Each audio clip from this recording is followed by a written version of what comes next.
5 minutos del Espíritu Santo. 1 de septiembre.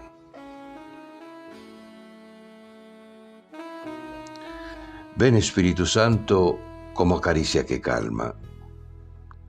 Muchas cosas se revelan dentro de mí cada día, cosas que me molestan, que me inquietan, que me resienten.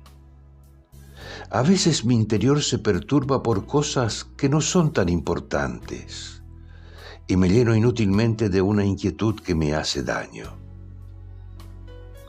Ven, Espíritu Santo, y acaríciame por dentro.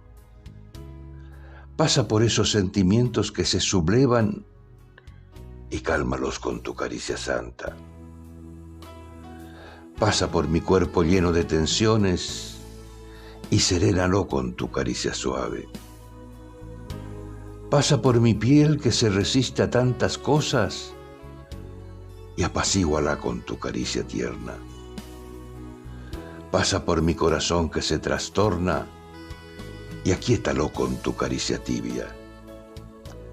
Pasa por mis pensamientos que se alborotan y tranquilízalos con tu caricia delicada.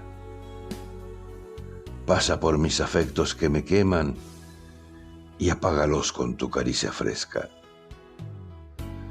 Ven, Espíritu Santo, acaricia lentamente todo mi ser y con esa caricia divina pacifica, sosiega, aplaca, suaviza.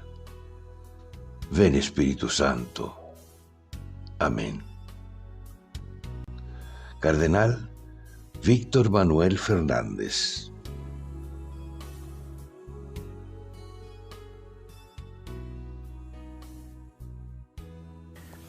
¿Te gustó el video?